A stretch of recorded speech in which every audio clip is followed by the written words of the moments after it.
Yo, what's up mga ka-FT? For today's video, magluluto tayo ng Bicol Express Budget Meal. Yan, di mo kailangan kumpletuhin ng ingredients para lang sumarap ang ating Bicol Express. Tawagin nyo na lang tong tipid tips mga ka-FT. Pero depende pa rin sa inyo yan mga ka-FT kung anong ingredients o dadagdagan nyo pa. Kung mas marami pa kayong ingredients na ilalagay. Sa akin, ganito lang ako magluto ng Bicol Express. Budget meal lang talaga, kaya swak sa budget. Kaya kung di ka marunong magluto at di ka makapagtipid, sige, panuorin mo to para matuto kahit konti. Yan, simple lang ingredients yan mga ka-FT. Bawang sibuyas lang, tapos yung gata ang importante. Di na ako naglagay ng bagoong mga ka-FT, wala akong mabili sa palengke, kaya patis na lang ginamit ko.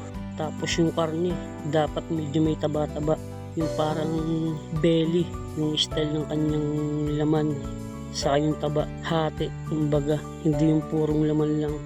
Kasi ganyan yung masarap sa Bicol Express, yung medyo matataba. Simple lang ang mga ingredients dyan mga ka-FT, yan lang.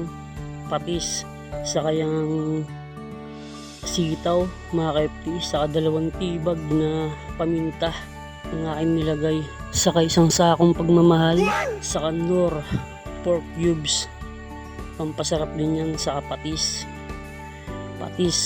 baka naman. Yan mga ka-FT, tignan nyo, napakasimple lang yan, madali lang ito gayahin. Kaya kung nagpaaral ka palang magluto, tamang tama ito sa'yo.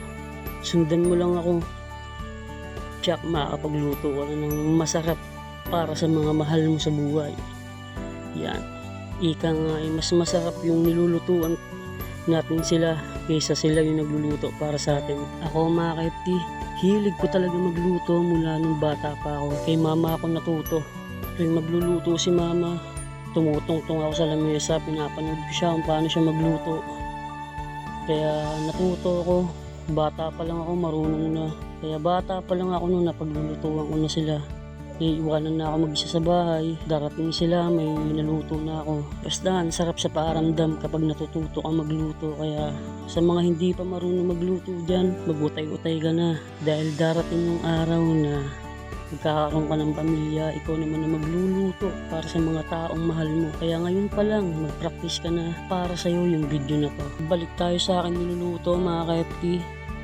Ang ganda ng texture ng niluluto natin, medyo mapula-pula na siya at naglalapit na. Okay na yan mga ka-FT. Ito na ang ating finished product. Tignan nyo naman mga ka-FT. Simple lang pero napakasarap niyan. Sinadya ko nga po palang hindi lagyan ng mga sili yan, gawa ng anak ko. Ayaw niya na maanghang, magagalit yung sa akin. Kaya binukudan ko na agad siya. Kaya nilagyan ko yun, nandyan na siya. Para yung sa amin lang ang maanghang ni Mrs. Dahil gusto ni Mrs. yung medyo maanghang. Kung umabot ka nga hanggang dito sa video na to, comment mo kung tigasan ka para malaman ko kung hanggang saan umabot yung video ko. At kung di ka pa nakapollow and share, papollow naman, pa-share na rin. Shoutout sa lahat ng followers ko, hanggang dito na lang.